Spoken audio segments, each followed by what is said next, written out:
कहते हैं कि अगर एक बच्चे की जिंदगी बदल जाए तो पूरी जनरेशन की जिंदगी बदल जाती है। आज हम इस पॉडकास्ट में कुछ ऐसी बदलती हुई कहानियों के बारे में बात करेंगे। Welcome back to another epic episode of On air with Priyanka, जहां पे सिर्फ कहानियां नहीं बल्कि बदलाव की भी बातें होती है। क्योंकि इस पॉडकास्ट में आज हम बात करने जा रहे कलगीधर सोसाइटी के बारे में, अकाल एकेडमिक्स के बारे में। यू नो व्हाट, इन लोगों ने एजुकेशन, हेल्थ केयर और ह्यूमैनिटी के थ्रू लाखों लोगों की हेल्प की है, लाखों लोगों की जिंदगी को बदला है। So please enjoy this epic episode and please welcome Miss Neetu Kaur from Kalgidhar society on air with Priyanka.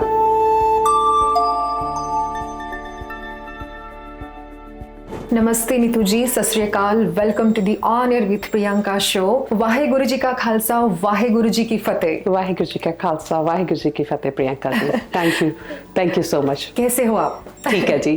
ठीक है। यू नो व्हाट, सबसे पहली बात कि कलगीधर सोसाइटी अकाल एकेडमिक्स का ऑन एयर प्रियंका के शो पे बहुत तहे दिल से स्वागत है। I want to start this podcast with this question because सब लोग बात करते हैं कलगीधर सोसाइटी के बारे में, राइट?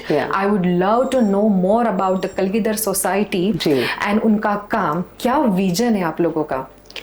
विजन तो था ये संत बाबा अतर सिंह जी मसवाने वालों की तरफ से। उनका एक ही सोच थी, किसी भी कौम के लिए, किसी भी शख्स के लिए ये बड़ा ज़रूरी है कि अगर अपनी आने वाली जनरेशन्स को सेव करना है, आने वाली जनरेशन को तुम्हें किसी एक मुकाम पर लेकर जाना है, तो this is the only way कि एजुकेशन ही एक वो रास्ता है जिसके थ्रू तुम अपनी आने वाली जनरेशन को उनके पैरों पर स्टैंड कर सकते हो। बिल्कुल। तो ये शुरुआत की गई थी संत बाबा अतर सिंह जी की तरफ से। उन्होंने पहला स्कूल जो था वो 1906 में, जब मेरा ख्याल वो एक टाइम था जब गर्ल्स को ऐसे घर से निकलने की परमिशन नहीं होती थी। हाँ। पढ़ाई उनके लिए तो बड़ी दूर की बात है, राइट? तो उस टाइम उन्होंने पहला स्कूल जो बनाया था गर्ल्स के लिए बनाया था। अच्छा। जब उन्होंने वो गर्ल्स का स्कूल बनाया तो वहाँ के जो उनके एरिया के जो लोग थे, उन्होंने उनसे आके पूछा कि भी संत जी, आपने जो स्कूल बनाया, इतनी बड़ी इमारत बनाई, गुरु घर की इतनी बड़ी नहीं बनाई। तो संत जी का एक ही कहना था कि आने वाले टाइम में इन स्कूलों से पढ़कर जो बच्चे निकलेंगे ना, वो इन गुरु घरों की सेवा को संभालेंगे। तो उस टाइम भी वो ये विजन रखते थे, क्योंकि एक लड़की का पढ़ना इतना जरूरी था कि ये समझ उनको उस समय में भी आ गई थी कि जब एक लड़की एजुकेटेड होएगी, पूरा घर होता है, तभी पूरा घर एजुकेट होता है, आने वाली जनरेशन एजुकेट होती है। तो लड़कियों का पढ़ना उस टाइम वो ये वैल्यू समझ गए थे that we are minority and minority can not survive without quality, so we should like achieve that level and the only way through education. Absolutely, yes. But you know what, Neetu ji, 70,000 plus student, 100 plus school, right? Yeah, we have 131 schools. 131 school, right? So ये जो बार है ना, ये बोलते हुए बड़ा easy लगता है. That's true. But when you want to achieve, it's not easy. So कलिंदर सोसाइटी ने ये जो बार है, ये कैसे अचीव किया? जैसे मैंने आपको बताया कि संत बाबा अतर सिंह जी का ये मानना था कि एक ऐसा स्थान, एक ऐसी जगह हो कि जहाँ पर अपने बच्चों को, खासकर सिक्खी के लिए, क्योंकि सिखों का ऐसे कोई एकेडमी नहीं थी जहाँ पर कि एजुकेशन, जैसे एकेडमिक एजुकेशन के साथ साथ उनको अपनी सिक्खी की एजुकेशन दी जाए, बेसिकली, राइट? अपनी रिलीजियस एजुकेशन दी जाए। तो उनका एक मानना था कि अपने बच्चों के लिए भी कोई ऐसा स्कूल होना चाहिए जहाँ पे बच्चे दूसरी जो दुनियावी विद्या है वो लेने से पहले वो अपने गुरमत से जुड़े। बिल्कुल। ये विचार रखते हुए उनका एक विजन था कि एक ऐसी जगह होनी चाहिए, जैसे उन्होंने जैसा व्याख्यान किया कि पहाड़ों की चोटियों में वो एक स्थान होएगा, वो बड़ी तप वाली एक भूमि होएगी जहाँ पर एवरीडे बच्चे पाठ करेंगे और वो निखरेगी। तो उस स्थान को खोजा जाए। तो उनके आगे उनके शिष्य हुए संत तेजा सिंह महाराज। उनकी हायर एजुकेशन कंप्लीट हो चुकी थी इंडिया की, राइट? उसके बाद उनको अपॉर्चुनिटी मिली संत जी को कि वो हायर एजुकेशन के लिए बाहर के मुल्कों में जाएं, लाइक अमेरिका, कनाडा, इंग्लैंड के लिए। वो आए, पहले वो नहीं आना चाहते थे कि नहीं मैं अपनी कॉम के लिए कुछ यहाँ रह के करना चाहता हूँ, बट शांति जी ने बोला कि जो अगर आपको अपॉर्चुनिटी मिली है then you have to avail that, क्योंकि इंडियन एजुकेशन का क्या लेवल है हमें पता है। Like if you go out and वहां से जो आप स्टडी करोगे, जो वहां की एजुकेशन लेवल का आपको पता चलेगा, हर बच्चा इंडिया से बाहर जाए नॉट पॉसिबल, उस टाइम पर तो बिल्कुल पॉसिबल नहीं था। लेकिन अगर आप वहां की एजुकेशन को यहाँ ले आओ, बिल्कुल, तो वो विजन था एक कि इंडिया में उस लेवल की एजुकेशन हम अपने बच्चों को दे पाए। उनका वो वचन कमाते हुए संत तेजा सिंह महाराज इंडिया से बाहर गए थे पढ़ने के लिए।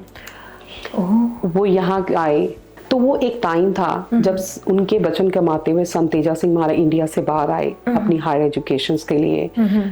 अपना कैम्ब्रिज यूनिवर्सिटी गए, अपना इधर इंग्लैंड भी गए, इधर अपना कनाडा में भी आए, विक्टोरिया के अंदर। इवन आपको बताना चाहूंगी कनाडा का जो पहला सिख टेम्पल है खालसा दीवान, वो भी उनका सजाया हुआ था। और वो कहाँ पे है? विक्टोरिया बीसी के अंदर, या ब्रिटिश कोलंबिया के अंदर। तो वो पहला सिखों का वो सिख टेम्पल था जो संत तेजा सिंह जी ने सजाया था। सो जब वो यहाँ से वापस गए पंजाब यूनिवर्सिटी के अंदर प्रिंसिपल की उन्होंने अपनी सेवा संभाली, उनकी वो जॉब लगी। फिर उनके स्टूडेंट हुए बाबा इकबाल सिंह जी। अच्छा। और जब बाबा इकबाल सिंह जी उनकी सेवा में आए, उन्होंने देखा कि मिशन भी संत जी इतने एजुकेटेड हैं, हाईली एजुकेटेड हैं, संत भी हैं, सेंट भी हैं, साइंटिस्ट भी हैं। जब वो अपना पूरा जीवन अपनी कौम के लिए, अपनी कम्युनिटी के लिए दे सकते हैं तो मैं क्यों नहीं। बिल्कुल।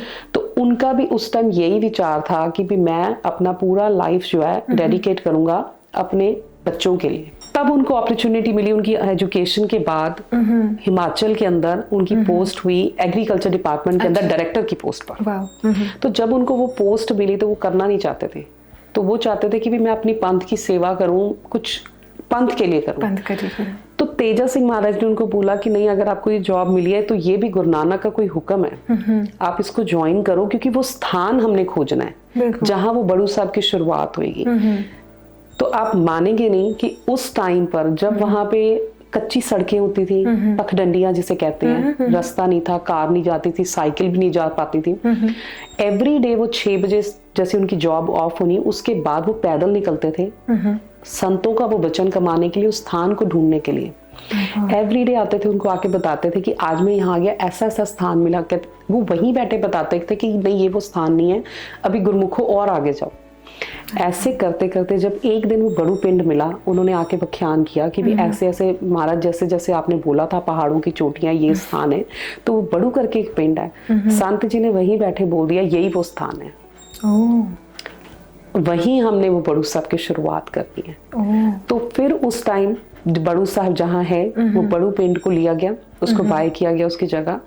फिर वहां पर स्टार्टिंग में तो एक कच्ची मिट्टी का कमरा बना, जिसके अंदर बाबा इकबाल सिंह जी ने 5 बच्चों के साथ शुरुआत करी। उन 5 बच्चों में से 3 बच्चे हमारे घर के थे। हाँ। जिसमें से मेरे हस्बैंड वो सबसे छोटे, अच्छा। मेरी सिस्टर इन लॉ और मेरा ब्रदर इन लॉ, ये 3 बच्चे पहले 5 बच्चों के साथ जो शुरुआत की थी उनमें से थे। 86 के अंदर ये शुरुआत की गई। अब आप देखो कि वाकई जब वहां शुरुआत की गई तो जब प्रकाश किया पहला दिन, है ना, तो जब हुक्मनामा आया उसमें आया संता के कारज आप खलोया। तो जैसे कहते हैं ना कि वाहिगुरु हाजिर नाजिर आप ही थे, कि वो इतनी तप वाला स्थान था कि वहां तो वाहिगुरु ने आप ही वर्तना था। इतनी कला वर्ताई कि जैसे आप कह रहे हो ना कि 100 स्कूल्स कहना इट्स अमेजिंग। तो आप एक सोचो कि एक स्कूल कहना, 2 स्कूल कहना और उनको रन करना, It's very hard. It's very hard. हाँ. Yeah, I do understand. It's तो very 131 स्कूल तक पहुंचना, it's not a easy task, but हमें कुछ नहीं पता चला क्योंकि गुरु नानक पातशाह आप वर्त रहे थे। बाबा जी की तो एक सोच थी कि अपनी पीढ़ी के लिए, अपने बच्चों के लिए, अपने पंजाब के लिए खासकर रूरल एजुकेशन को कैसे प्रमोट किया जाए, क्योंकि टैलेंट बहुत था। नहीं है तो सिर्फ सोर्सेज नहीं है, और हर बच्चा एजुकेशन का राइट रखता है। तो सिर्फ एक सोर्सेज ना हो करके अगर हमारा टैलेंट कहीं दबता है तो आई थिंक इससे बड़ा किसी भी कौम का कोई नुकसान नहीं हो सकता। बिल्कुल। तो अगर आपकी एक जनरेशन ही पूरी एजुकेशन से वंचित रह जाए, राइट, बिल्कुल। तो वो जो था वो ही सोच थी कि भी स्कूल्स का ऐसे करना है कि हर पिंड, हर छोटे छोटे रूरल एरियाज के जो रिमोट एरियाज हैं वहां तक एजुकेशन को कैसे पहुंचाया जाए, इधर वहां के बच्चों को यहाँ लाया जाए या स्कूल्स अकेडमियां वहां खोली जाए। राइट। तो बाबा जी ने अपने पूरे लाइफ टाइम के अंदर जब वो स्कूल खोलने शुरुआत करे, जब वो बड़ू साहब की शुरुआत हुई, उसके बाद अब हर पिंड से बच्चा पॉसिबल नहीं है कि हिमाचल के वहां बड़ू तक जा सके। राइट। फिर सोचा कि अब अगर हर बच्चा वहां तक नहीं आ सकता तो अब एजुकेशन को वहां तक लेकर जाएं। राइट। तो इस सोच के साथ पंजाब में हमारी एकेडमीज खुलनी स्टार्ट हुई। तो एक टाइम था जब हमारी ऑलमोस्ट 34-35 एकेडमीज बन गई थी। उस टाइम बाबा जी ने सोचा कि I am 70, like he was 70 that time. तो उनको भी लगा कि भाई अब मैं इससे ज्यादा नहीं कर सकता, जितनी खुल सकता था मैं खोल दी मैंने। कि भाई चलो ठीक है, ऑलमोस्ट पिंडों में हमारी एकेडमीज हो गई हैं तो ठीक है, धीरे धीरे बनती रहेंगी। राइट। आप बिलीव नहीं करोगे प्रियंका जी, उस टाइम पर जो जितने बॉर्डर एरियाज लगते थे वहां के लोग उठकर बाबा जी के पास आए और आकर बोलते हैं हाथ जोड़ के, भी बाबा जी हमें नहीं पता, आप हमारे पिंडों में भी वो एकेडमीज खोलो। रीजन क्या था कि जहां जहां बाबा जी आपने वो एकेडमीज खोली है ना, वहां ड्रग्स कम हो गए। तो उस टाइम बाबा जी ने बोला भी मैं तो ऑलरेडी रिटायर्ड हो गया हूँ, तो मैं तो मेरी पेंशन का भी एक जो सिंगल पैनी भी है वो भी इसी पे लगाता हूँ कि बच्चों का कुछ भला हो जाए। लेकिन अब मैं भी इतना एज मैं क्या करूंगा। तो बोलते बाबा जी ये पड़ी हमारी जमीन है, हमें नहीं पता आप कैसे करोगे, आप इस पे स्कूल बनाओ। राइट। उस टाइम उन किसानों ने अपनी जमीनें दे दी, बोले कि ये लैंड हमारी लो, इस पे कंस्ट्रक्शन करो। उस टाइम संस्था ने 110 करोड़ का लोन लिया था। 110 करोड़ तब? अरे बाप रे, तब की बात कर रही हूँ। 110 करोड़ का वो जो हमने उस टाइम लोन लिया था, तो 35 से हमने जंप किया था 100 एकेडमीज के ऊपर। 100 स्कूलों पर हम आए थे। स्टिल हमारे ऊपर वो कर्जा भी है। क्यों? क्योंकि इंटरेस्ट के साथ जब आप पे कर रहे हो और काफी जो उपराले हमें करने पड़ रहे हैं अपने पंजाब के लिए, अपनों के लिए, अपने भाई बहनों के लिए, तो वो तो साथ साथ रन हो ही रहे हैं। बिल्कुल। तो वो जो फिर 100 एकेडमीज उस टाइम पर बनी थी। तो फिर वो ये था कि वाकई वहाँ के लोगों को बड़ी खुशी थी कि भी हमारे पिंड में भी एकेडमी आ गई। इवन अभी भी जब कनाडा में भी हम गुरुद्वारे में या कहीं ऐसे जाते हैं जो अपना कैंप होता है, जहाँ पे भी जब लोग आकर मिलते हैं वो इतने एक्साइटेड होते हैं प्रियंका जी, आप बिलीव नहीं करोगे, जिनके बच्चे वहां पढ़कर आए हैं वो भी, जिनके बच्चे नहीं पढ़ पाए वो भी, कि हाँ हमारे पिंड में आपकी एकेडमी आई थी, हमारे बहुत फर्क पड़ा था। नहीं बड़ू साहब का तो बहुत नाम है, नहीं बड़ू साहब ने तो बहुत कुछ किया है। अभी कल मेरी एक बहन जी से बात हो रही थी, तो वो बता रहे थे कि भी उनका बच्चा सिर्फ 2 साल के लिए वहां गया, सिर्फ 2 साल के लिए, क्योंकि वो उस टाइम वहां टीचर थे एज अ टीचर। तो बच्चा जैसे अंडर एज था तो वो जस्ट साथ चला जाता था। 2 साल में जो उसने लर्न किया था स्टिल वो आज भी उसको याद है। राइट। जबकि 3-4 साल बच्चे को नहीं याद रहता कि मुझे क्या नेम सिखाया जाता था, कैसे मेरा रूटीन था, but he still remember everything. So ये है बड़ू साहब का बुक। वाह, दैट्स अमेजिंग। क्या कहानी है, क्या विजन है इसके पीछे का।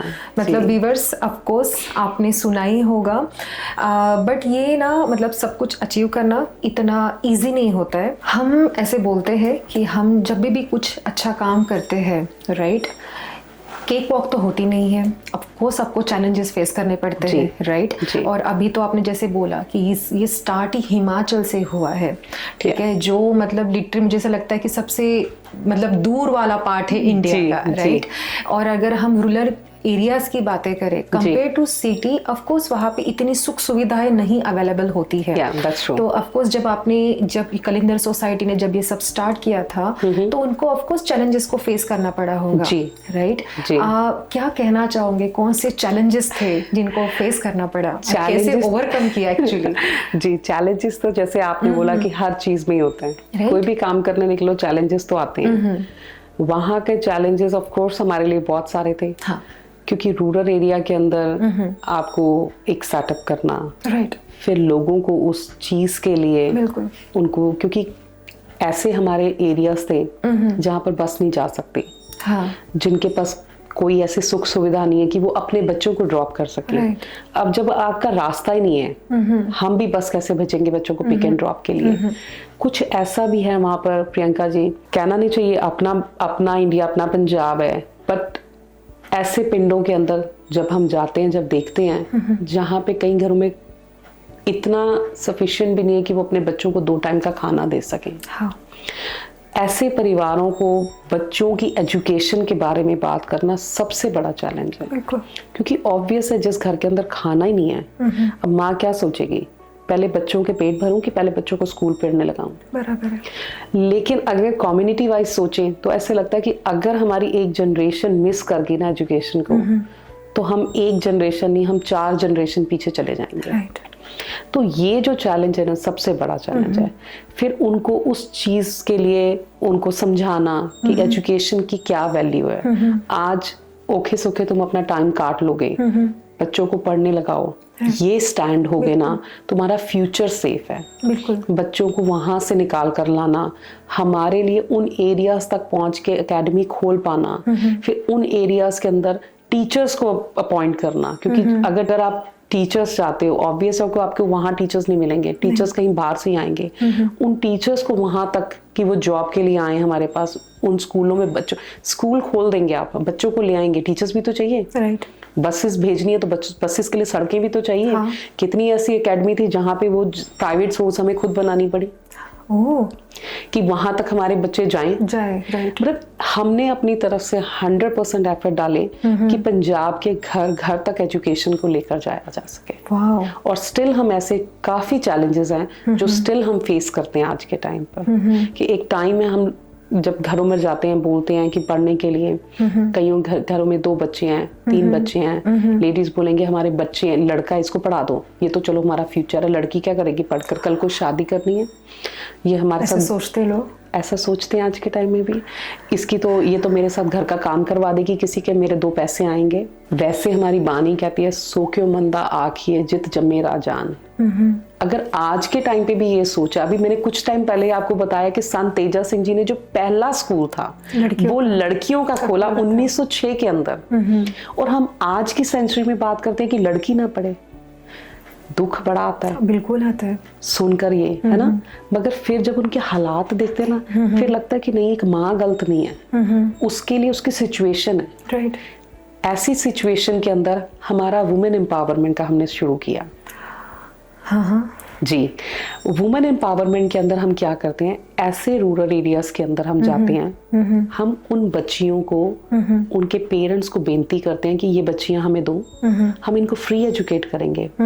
उनको पढ़ाते हैं, फिर उनको टीचर ट्रेन करके उन्हीं के स्कूलों में, जो हमारे उन्हीं के एरियाज में जो हमारी एकेडमीज हैं, उनमें उनको टीचर अपॉइंट करते हैं, ताकि वो पढ़कर अपने पिंड को ही आगे संवार सके और बच्चों को एजुकेट कर सके। जो लेडी नहीं पढ़ी हुई है उनको उनकी समर्था के अकॉर्डिंग, अगर कोई सिलाई कढ़ाई जानती है उसको हम यूनिफॉर्म का ऑर्डर देते हैं, तुम अपने पैरों पर स्टैंड हो, तुम्हारी रोटी लग गई, अब बच्चे पढ़ने लगा दो। कोई जॉब कर सकती है, कोई टीचिंग कर सकती है, उसको उसके लेवल पे जॉब भी करो, लेकिन बच्चे फाइनेंशियली सपोर्ट भी हो गया और तुम्हारे बच्चे भी एजुकेटेड रहेंगे। कैसे भी करके हमारा एफर्ट होता है कि हम उस बच्चे को स्कूल में लाएं और यही समझाते हैं कि हर बच्चा एजुकेशन का राइट रखता है और हर बच्चे को वो बेसिक जो उसकी एजुकेशन है वो मिलनी चाहिए। बिल्कुल मिलनी चाहिए। और इसका नतीजा ये हुआ प्रियंका जी, अभी लास्ट ईयर ही हमारी 12th की बच्चियों ने कुछ ऐसे रिसर्च किए जिनके पेरेंट्स ने आज तक स्कूल की दीवारें भी नहीं टाप कर देखी थी।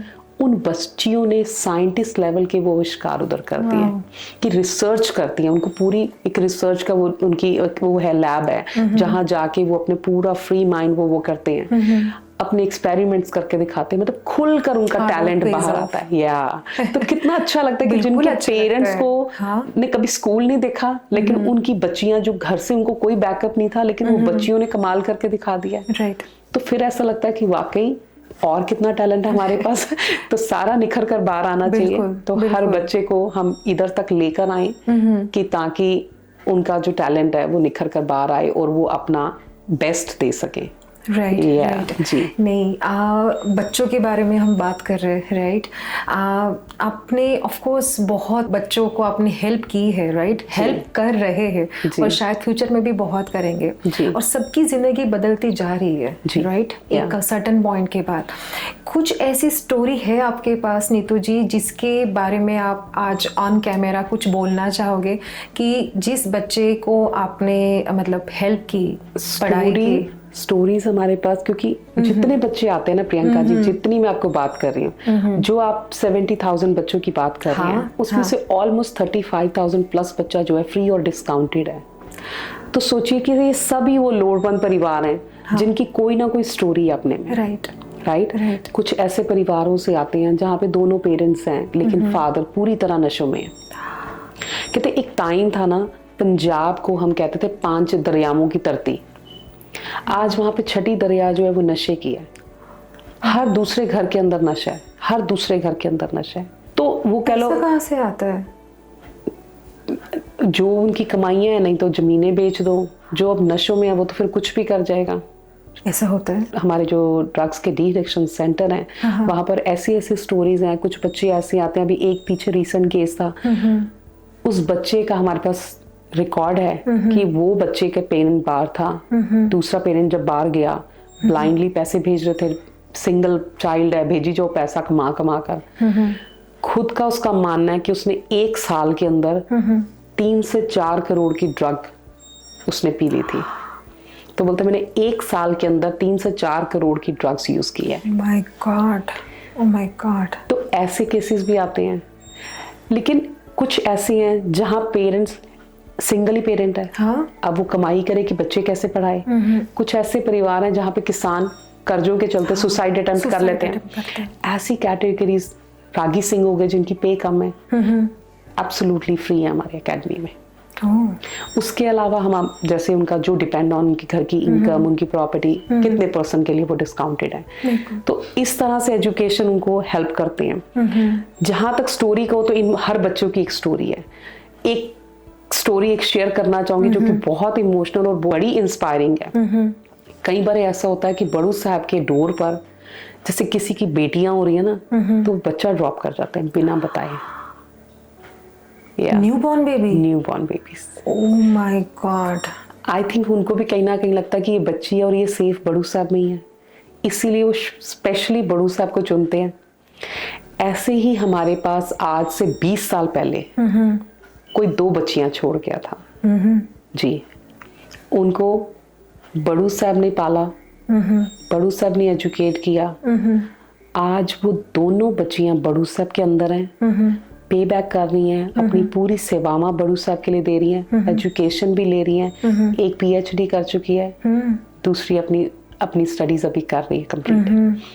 तो वो बच्चियां देखो जो कोई छोड़ गया था, और वो इतनी हाईली टैलेंटेड बच्चियां हैं कि जब आप उनसे मिलेंगे ना, तो आपको एक बार को तो लगेगा कि वाकई मतलब कि शायद अगर ये अपने घर होती तो क्योंकि कहते ना एक लड़की जो है वो 3 कुल तार देती है। है ना। और हर लड़की अपनी किस्मत आप लाती है, अपनी नहीं, अपने अगले परिवार की भी लाती है। तो लक्ष्मी है ना। तो शायद वो उनके कर्म माड़े थे जो वो उन बच्चियों को छोड़ गए। बट और मैं तो मानती हूँ इन बच्चियों के कर्म बहुत अच्छे थे, क्योंकि कोई आम रूह वहां नहीं जा सकती। कोई आपका कोई अगला पिछला कोई कर्म होता है कि जो उस धरती के ऊपर जो इतने साल आप स्पेंड करके, क्योंकि जब आप जाओ, आई डोंट नो कि आपने कभी दर्शन किए नहीं किए। किसके? बड़ू साहब के। नहीं, मैंने नहीं किए। जरूर कभी भी आप इंडिया जाओ, वहां सुबह 1:30 बजे प्रकाश होता है। अच्छा। 12th क्लास से बच्चे आके प्रकाश करते हैं बाबा जी का। एवरी 1 घंटे के बाद फिर छोटी क्लास, फिर किंडरगार्टन को हम सबसे 8 बजे के करीब बुलाते हैं। तो ऐसे जब सुबह बच्चे इतनी बच्चे एक लय के अंदर, है ना, एक सुर के अंदर जब वो पाठ करते हैं, प्रकाश करते हैं, सारे साइड पे पहाड़ियां हैं, सेंटर में वो बड़ू साहब है। इतना आनंद आता है, इतना आनंद आता है कि एक लगता है कि एक तप वाली वो भूमि है जहाँ पे वाकई ही। तभी मैं यहाँ कनाडा के अंदर जब सेवा पर जाती हूँ, मुझे कितने बच्चे मिलते हैं जो वहां से पास आउट हैं। सच करके जानना प्रियंका जी, जितने बच्चे मुझे मिले, और भी स्टूडेंट्स मिलते हैं, लेकिन जितने बच्चे 100% जो बड़ू साहब के बच्चे मिले ना, सबकी एक ही कहना है कि हमारे साथ और बहुत बच्चे आए, फिर पता नहीं भैन जी ਉਹਨਾਂ ਨੇ ਇੰਨਾ ਨਾ स्ट्रगल ਕੀਤਾ, ਸਾਨੂੰ ਤੇ पता ही नहीं चलिया ਅਸੀਂ ਕਿਵੇਂ सेटल हो गए। हमने कभी डिफिकल्टी नहीं फेस करी, हमें कभी जॉब का इश्यू नहीं आया, हमें कभी कहीं पे नहीं, आई डोंट नो कि जो हमारी नाम वानी हमें जपाई की, एक तो वो हमने कभी नहीं छोड़ी, क्योंकि वो हमारे अंदर ही है। जो हमें सिखाया गया कि सुबह कैसे करना है, क्या चीज़ का, वो हमारा नेम बना हुआ है। मुझे भी ऐसे लगता है ना नीतू जी कि जब हम कोई नेक काम करते हैं ना तो वो हमेशा साथ रहते हैं। बिल्कुल बिल्कुल। हाँ, इसीलिए मतलब शायद पता नहीं रास्ते अपने आप बनते चले जाते हैं। That's true, जी। सो हम अभी कलिंदर सोसाइटी के बारे में बात करें, बड़ू साहब के बारे में बात करें, अकाल एकेडमिक्स के बारे में भी बात करनी थी। ऐसे कहा जाता है कि अकाल एकेडमिक्स बाकी स्कूलों से काफ़ी डिफरेंट है। क्या डिफरेंट बनाता है अकाल एकेडमिक्स को? जो मुझे लगता है अभी तक एक्सप्लेन किया वही डिफरेंस है दूसरी स्कूल से और बड़ू साहब का। राइट। यहाँ पर बच्चों को दुनियावी विद्या से पहले गुरमत विद्या से जोड़ा जाता है। कोई भी हमारी अकाल एकेडमी हो, बड़ू साहब के अलावा हर एकेडमी का एक ही रूल है कि पहले वहाँ बच्चे आके अपना नित्यनेम करते हैं, उसके बाद वो अपनी जो उनका करिकुलम है उसको स्टार्ट करते हैं। उसके अलावा बड़ू साहब का जो आप कह लो ना, एक तो नाम बानी तो है ही है, उसके अलावा ये एक इकलौती संस्था है जो बच्चों को ना केवल पंजाब बोर्ड, CBSE बोर्ड, बल्कि इसके अलावा जो UK board, Singapore board, IB programme के अंदर बच्चों को पढ़ा रहा है। तो इंडिया के अंदर एक सिंगल ये एक ऐसी संस्था है जो इंटरनेशनल लेवल की एजुकेशन जो है बच्चों को इंडिया बैठे ही दे रहा है। पहला है ही है हमारा एजेंडा, लेकिन अगर हम एजुकेशन वाइज भी देखें तो एकेडमिक वाइज भी हम बच्चों को उस लेवल की एजुकेशन देने की कोशिश कर रहे हैं कि बच्चे वहीं बैठे इंटरनेशनल लेवल पर पढ़ सकें। That's nice. That's really nice. पता नहीं मुझे ये टॉपिक फिर से लेना चाहिए नहीं, बट अभी इस सवाल के पहले हम जब बात कर रहे थे थोड़ा सा सेंसिटिव टॉपिक है, सेंटेंस बोल दूंगी मैं, ये जो ड्रग डी एडिक्शन के बारे में आपने बात की, right? So drug de addiction, women empowerment, इसके बारे में थोड़ा सा आप डिटेल में क्या बताना चाहोगे? प्रियंका जी, जैसे मैंने आपको बताया कि आज पंजाब के अंदर नशा बहुत है, हर घर के हर दूसरे घर में नशा पहुंचा हुआ है। तो जब ये मैंने आपको बताया कि जब जैसे कि बाबा इकबाल सिंह जी के पास सब आए कि भाई खोलो तो नशा दूर हो रहा है, तो वो वाला जो दौर था उस टाइम पर पंजाब में नशा पीक पर था, मतलब स्टार्टिंग थी वो कि भाई इतना नशा एकदम से कि मतलब नशा जहाँ सुनो यही सुनते थे कि ड्रग्स। तो उस टाइम ये एक बड़ा अच्छा वो था किस तरह पहले तो अपने, क्योंकि जब बाबा जी को बोला जाता था कि हम तो एजुकेशन के लिए हम करते हैं, तो फिर हम ड्रग्स के लिए क्यों? तो बाबा जी का एक ही मानना होता था, बाबा इकबाल सिंह जी का, तो वो बोलते थे अगर घर में पेरेंट्स नशे में हैं तो बच्चे स्कूल आके कैसे आएंगे? बराबर है। तो अगर बच्चों को पढ़ने लगाना है तो पहले ड्रग्स को घर से भगाना पड़ेगा। बिल्कुल। तो ये भी हमारी कौम की एक पहली जरूरत है कि ड्रग्स से हम कैसे डील करें, हम उनको वहां से कैसा छुटकारा दिलवाएं। तो उस लिए फिर हमने डी एडिक्शन सेंटर ओपन किया, जहाँ पे वो उनका फ्री ट्रीटमेंट करके उनको ड्रग्स से दूर करते हैं। ड्रग्स का क्या है कि जब ड्रग्स आप लेते हो आपको थोड़े टाइम बाद क्रेविंग्स होता है कि आप एक बार छोड़ देते हो बट आप फिर चले जाते हो। तो ये काइंड ऑफ रिहैब है?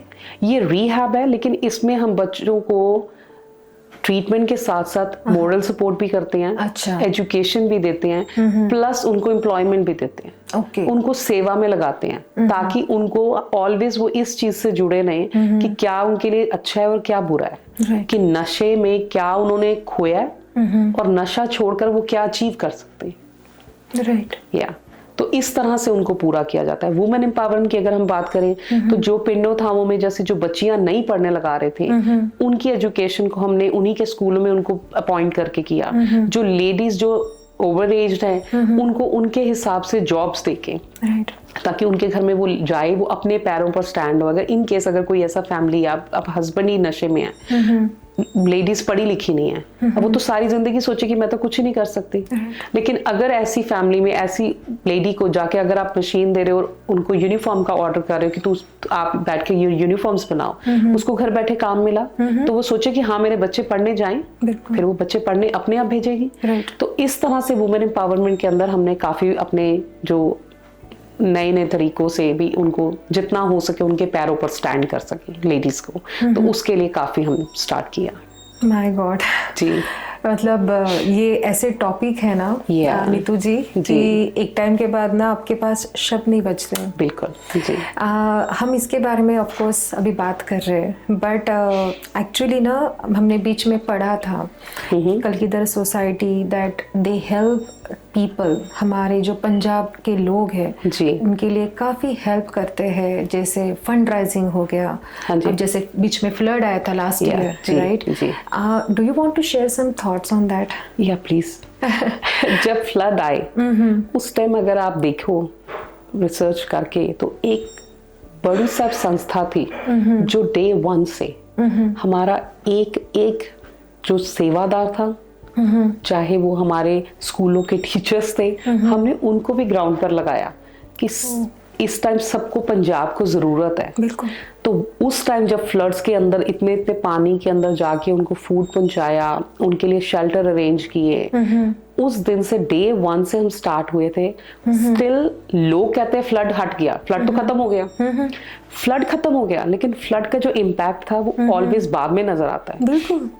अगर आप देखो जब उस टाइम पानी आया था, कुछ एरियाज ऐसे थे जैसे अमृतसर, गुरदासपुर के साइड के, जहां पर परतों की परतों मिट्टी चढ़ गई, जहां पर आज नहीं आने वाले 4-4, 5-5 साल तक फसलें नहीं उगेंगी। अब उस टाइम जो किसान ऑलवेज इस टाइम की फसल के लिए कर्जा लेता है, उसकी वो फसल खराब हो गई। अब वो उस कर्जे को तो चलो माफ हो जाएगा, पर वो फ्यूचर क्या करेगा? राइट। वो अगले 4 साल अगर उसकी फसल नहीं होगी कि वो क्या करेगा, क्या खाएगा? उसकी वो मिट्टी कैसे क्लीन होएगी, उसकी दोबारा से फसल कैसे लगेगी, दोबारा फसल के लिए पैसे कैसे आएंगे? तो उन किसानों को फर्टिलाइजर्स तक दिए गए, उनकी जमीनों पे वर्क किया गया। जिन किसानों के घर पूरे खत्म हो गए थे फ्लड के अंदर, उनके घर बनाने का जिम्मेवारी ली गई। जिनके घरों की रिपेयरिंग थी, उनकी रिपेयरिंग आज तक करी जा रही है। हमने उस टाइम एसडीएम से 500 घरों की लिस्ट ली थी जो नए सिरे से बनाने थे, जिसमें से हम आज 85 घर बनाकर दे चुके हैं। हर घर को हम 1000 स्क्वायर फीट का घर, जिसके अंदर 2 बेडरूम, वॉशरूम, आपका किचन एरिया, सारा ऐसे एक रहने लायक एक प्रॉपर घर, जिसके अंदर ना सिर्फ वो घर की मतलब घर की छत और घर की दीवारें हैं, उसके अंदर 3 महीने का राशन उनका, उसके अलावा एक अप्लायंसेस, उनका एक चम्मच से लेके एक बिस्तरे तक, एवरीथिंग, कि वो ये हमारा मुड़ बसेरा करके एक प्रोजेक्ट है जो हमने स्टार्ट किया कि हर बंदे को उसका एक रहने लायक एक छत मिल सके, कि उसको लगे मेरा घर वापसी बन गया। तो वो 500 घरों का हमने जिम्मा लिया था। एक घर की कॉस्ट जो अभी लेबर हमारी है, मतलब बड़ू साहब की अपनी है, हमने हायर नहीं किए हुए, इसलिए हमें वो काफी चीप पड़े। 9000 एक घर का, 9000 कैनेडियन डॉलर की बात कर रहे हो। एक घर की कॉस्ट हमें आ रही है। My God. तो अभी एजुकेशन के साथ साथ ड्रग्स पे वर्क कर रहे थे, ड्रग्स के साथ साथ ऐसी कोई कुछ बीत जाता है, जैसे कह लो कि एक अनचाही सी घटना, कि जिसके लिए उसके ऊपर वर्क करना भी जरूरी था, क्योंकि जब वो फ्लड्स आए उसके अंदर हमारे 91 स्कूल अफेक्ट हुए थे। अब वो 91 स्कूल्स के अंदर अगर बच्चों की छत ही नहीं है घर में, खाने को कुछ नहीं है, स्कूल्स बंद हैं, बच्चों की एजुकेशन, बच्चों का 1 साल खराब हो गया। हम उसको ऐसे देख रहे थे कि बच्चों का 1 साल, 1 सेमेस्टर उनका हम खराब कर रहे हैं। तो अब 1 साल अगर आप घर बैठो, पैंडेमिक के अंदर हमने देखा है कि जब 2 साल बच्चों ने ऑनलाइन किया, 3rd ईयर उनके लिए कितना हार्ड था स्कूल में जाके कवर अप करना और दोबारा से उसको अपने माइंड को सेट करना की एजुकेशन। तो अगर इंडिया के अंदर तो वैसे ही अभी एक बार ही छोड़ो और उसके बाद बच्चे आना नहीं चाहेंगे, राइट? बिल्कुल बिल्कुल। तो उस वे में कि वो बड़ा जरूरी था कि उन बच्चों को कैसे लगाया जाए, उन घरों को कैसे संवारा जाए, तो फिर इसलिए ये वाला प्रोजेक्ट जो है शुरू किया गया। That's amazing. Yeah, and we are still working on that. So Neetu जी, अगर हम ग्लोबल कम्युनिटी कनेक्शन की बात करें, राइट, आप इतना नेक काम कर रहे हो, व्यूअर्स आप देख ही रहे हो जी। तो जैसे those people who are in Canada और एनी अदर कंट्री, अगर उनको सपोर्ट करना है इस नेक काम में या कलगीधर सोसाइटी को, तो वो कैसे कर सकते हैं? It's a very easiest way जी। प्रियंका जी, अपनी वेबसाइट्स भी हैं। अच्छा जी। अपना जैसे always sponsor a child programme तो डे 1 से चलता है। ओके। क्योंकि जैसे अपने स्कूल्स हैं जहाँ पे मैंने आपको बताया कि ऑलमोस्ट 7 लाइक जो 35,000 बच्चा जो फ्री और डिस्काउंटेड है, ऐसे बच्चों के उन वेबसाइट्स के ऊपर प्रोफाइल्स होते हैं। इट्स अ वेरी इजीएस्ट वे कि आप अपने दसवां तराहे उन बच्चों की एजुकेशन को स्पॉन्सर कर सकते हो। एक ऐसे ही पूछना चाहूंगी, अगर फॉर एग्जांपल किसी पर्सन को XYZ को एक बच्चा अगर उसको स्पॉन्सर करना है, तो कैसे फीस या कैसे पैसे लगते हैं? अगर आपको एक बच्चे को स्पॉन्सर करना है उसके लिए सिर्फ $50 अ मंथ है। चैरिटी यहाँ पे रजिस्टर्ड है। वैसे कनाडा की मैं अभी अगर आपसे बात करूं तो कनाडा में जैसे जो कनाडा की रजिस्टर्ड है अप टू 40% तक आप टैक्स क्लेम कर लेते हैं। अच्छा। लेट्स से $50 दिए, $20 रिफंड हो गया, $30। That means $1 a day.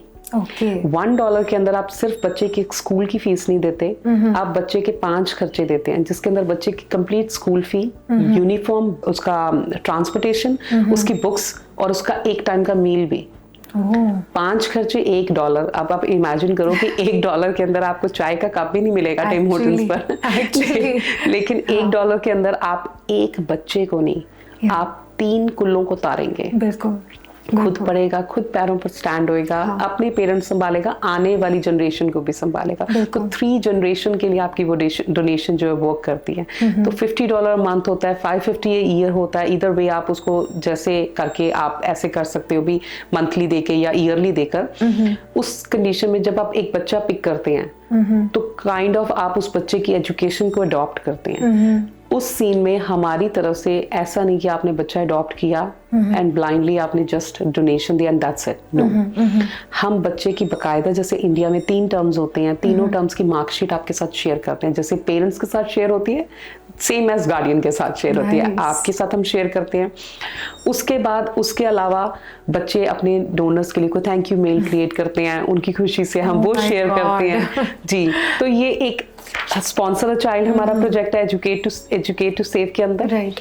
उसके अलावा अपनी वेबसाइट के ऊपर हमारे सारे प्रोजेक्ट्स हैं, जैसे फ्लड रिलेटेड हो गया, या अगर जैसे हमारी 2 यूनिवर्सिटीज भी हैं, एक दमदमा सैप के अंदर साबू की तलवंडी और दूसरी इटर्नल यूनिवर्सिटी जो सिर्फ गर्ल्स कॉलेज है बड़ू साहब के अंदर। तो जैसे कॉलेज के बच्चों को आपको एजुकेट करना है, उनके लिए प्रोजेक्ट है। CSR के हमारे प्रोजेक्ट हैं, जिसके अंदर जैसे कि मैंने आपको बताया कि 40 साल पहले ये संस्था स्टार्ट हुई थी। तो अब जो 40 साल पहले स्कूल थे, कई बार बिल्डिंग्स पुरानी हो गई, कई बार न्यू टेक्नोलॉजी के चलते हमें AC चेंज करने हैं, कई बार कुछ मतलब आ गया, कभी कंप्यूटर लैब बनानी है। तो आप किसी भी तरीके से मदद कर सकते हैं। आप अपने नाम का वहाँ पे कोई लाइब्रेरी बनवा सकते हो कि ये चलो मैं लाइब्रेरी बनवा देती हूँ हमारी तरफ से, आप में मेरी लाइब्रेरी चले, मेरी तरफ से कंप्यूटर लैब चले।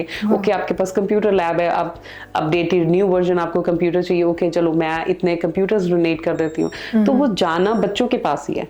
सो नो मैटर आप बच्चे की स्कूल की फी दे के उसको हेल्प कर रहे हैं, तो इस तरह से आप किसी भी बच्चे को हेल्प कर सकते हो। मतलब जाना आपका बेसिकली उस एजुकेशन के लिए है। बिल्कुल। जाना अगर आप रैंडम ऐसे जस्ट डोनेशन देते हैं तो वो कई बार ड्रग्स के लिए चला जाता है उन ड्रग रिडक्शन सेंटर्स के अंदर। कई बार जो हमारा चैरिटेबल हॉस्पिटल है उनकी उसमें चला जाता है हेल्प के लिए। तो वो जाना किसी ना किसी के हेल्प के लिए है। बिल्कुल, आपकी बिल्कुल। Single penny.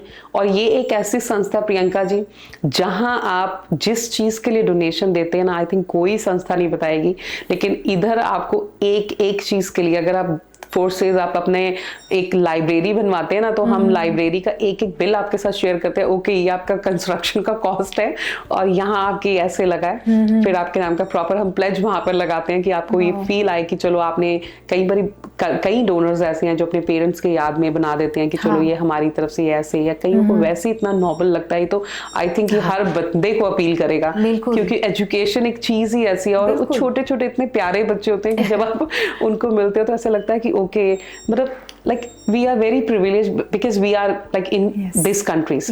तो अपने इन मुल्कों में बैठकर अगर हमारे बच्चों को इतना सोर्सेज हैं कि हमें तो सोचना ही नहीं पड़ता, एजुकेशन फ्री है, मेडिकल फ्री है ना। बच्चे यूनिवर्सिटी जाएंगे, खुद से लोन ले लेते हैं, खुद से लोन उतार लेते हैं। मगर अगर हम पंजाब की तरफ देखें तो वहाँ हमारी ऐसी कोई फैसिलिटीज नहीं है कि हमारे लिए वहाँ पे किसी ने नहीं आगे आना। तो इसलिए इन मुल्कों से ये ऐसी हेल्प चलती है, क्योंकि जो यहाँ हमारे भाई बहन सारे बैठे हैं वो आज भी अपने पंजाब के लिए उतनी पेन रखते हैं। बिल्कुल रखते हैं। हम देखो, हम किसी भी देश में चले जाए, किसी भी देश की सिटीजनशिप ले ले, हमारे अंदर का जो एक बोलते हैं ना कि एक जो असली हिंदुस्तानी है हमारे मुल्क के बारे में हमको हमेशा ही प्यार रहता है, हमारे लोगों के लिए प्यार रहता है, बिल्कुल रहता है।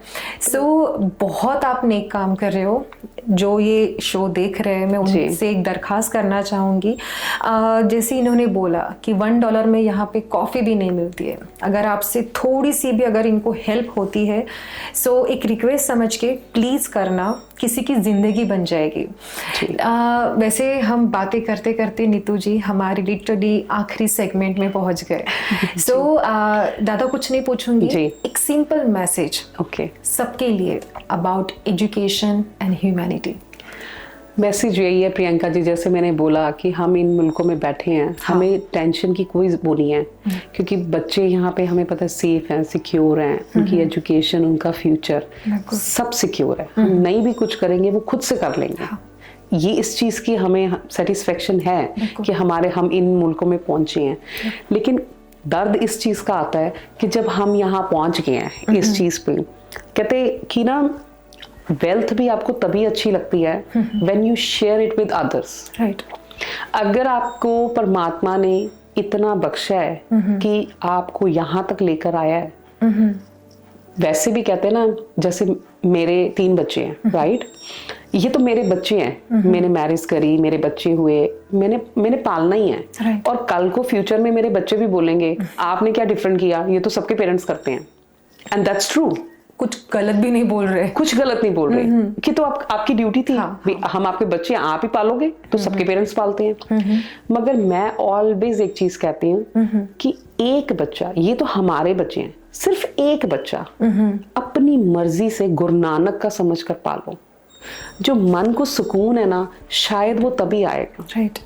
क्योंकि ये जिम्मेवारी है, वो ली हुई सेवा है। Right. So that's the difference. बिल्कुल। कि जब हम इतने काम करते हैं, हम आज जाएंगे शॉपिंग के लिए, हम $100 खर्चेंगे, 100 के 1000 भी खर्च देंगे, क्योंकि ओके ये चीज पसंद आ गई, अच्छा ओके ये साइज छोटा था, ये साइज बड़ा है, ये ले लेते हैं, अच्छा अब टीवी चेंज कर लेते हैं, अच्छा अब ये चीज चेंज कर लेते हैं। हम इतने खर्चे करते हैं, तब हमें कभी कोई रिग्रेट नहीं होता कि हमारा बजट टाइट हो गया या कैसा हो गया। $50 एक पिज्जा कॉस्ट है। राइट। राइट। तो अगर हमारा सिंगल टाइम का पिज्जा है, सिंगल टाइम का मील है, लेकिन एक बच्चे के 1 मंथ का पूरा खर्चा है। राइट।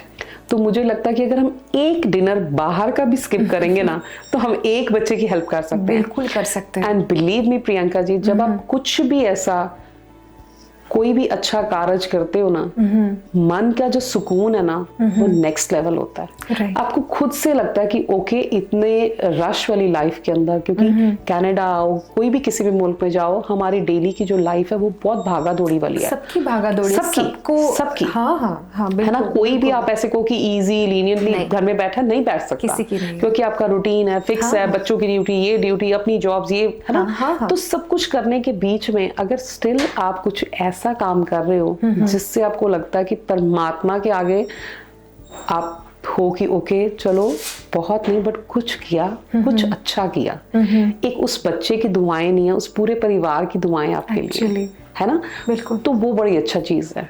Right. कि मुझे लगता है आज अगर हम अपने बच्चों को भी बोले ना कि जो आपको, क्योंकि सिक्खी के अंदर पहला काम ही दसवंत बताया गया। दसवंत मीन्स 10वां हिस्सा।